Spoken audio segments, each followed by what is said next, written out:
Hello guys, and our question is if P is to Q is equals to 3 is to 4 and Q is to R is equals to 8 is to 9, then P is to R is equals to what? So let's start to solve this question. तो हमें इस question में P और Q का ratio दिया गया that is equals to 3 is to 4 and Q और R का रेशियो दिया गया दैट इज 8 is to 9. अब हमें P और R का रेशियो का वैल्यू निकालना है. ठीक है, तो चलिए इसको फर्दर सॉल्व करते हैं. जो गिवन थिंग है उससे पहले लिख लीजिए. देखिए यहाँ पे प्रोपोर्शन के फॉर्म में लिखा है तो हम इसको रेशियो के फॉर्म में लिखेंगे.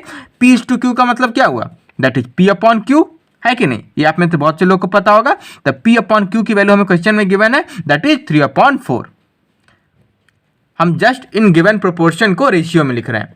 अब उसी के साथ साथ Q इज टू R का वैल्यू भी हमें दिया गया है दैट इज 8 is to 9. तो इसको भी लिखिए रेशियो के फॉर्म में that is Q upon R is equals to 8 upon 9.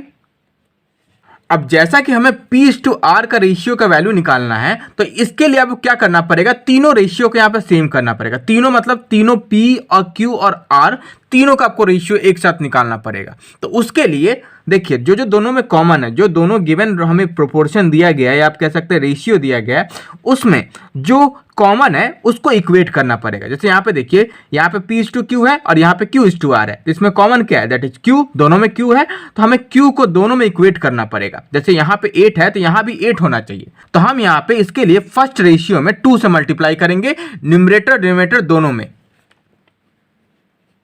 2 upon 2. इससे कुछ चेंज नहीं होने वाला. 2 1 2, 2 1 2 कैंसिल आउट हो जाएगा. हम बस इस रेशियो को थोड़ा फर्दर मॉडिफाई कर रहे हैं जिससे यहाँ पे दोनों रेशियो में Q इक्वेट हो जाए. ओके, तो P अपॉन Q क्या हो जाएगा? जब हम 3 अपॉन 4 को 2 अपॉन 2 से मल्टीप्लाई करेंगे तो ये हो जाएगा P अपॉन Q हो जाएगा 3 इंटू 2, न्यूमरेटर को न्यूमरेटर से मल्टीप्लाई कीजिए that is equal to 6 and 4 into 2 that is equal to 8. अब यहां पे देखिए दोनों रेशियो में P अपॉन Q और Q अपॉन R दोनों में Q की वैल्यू सेम हो गई है दैट इज 8. अब आप बहुत आसानी से P is to Q is to R लिख सकते हैं. कैसे लिखेंगे? P is to Q is to R होगा. P कितना है उसके सामने वाले वैल्यूज लिख लीजिए दैट इज 6. Q कितना है? दोनों में सेम है दैट इज 8. इसलिए हमने यहां पे Q को इक्वेट किया था. और उसके बाद R क्या है? R है 9. तो हमने यहाँ पे P is to Q is to R निकाल लिया that is 6 is to 8 is to 9. Okay, हमें क्या निकालना था? हमें P इज टू R निकालना था. तो आप बहुत आसानी से इसको लिख सकते हैं P इज टू R आप बहुत आसानी से लिख सकते हैं. अगर आपका P is to Q is to R आ गया तो P इज टू R होगा. P के सामने वाला वैल्यू क्या है दैट इज 6 एंड R का सामने वाला वैल्यू क्या है दैट इज 9. तो यहाँ पे P इज टू R होगा that is equal to 6 is to 9.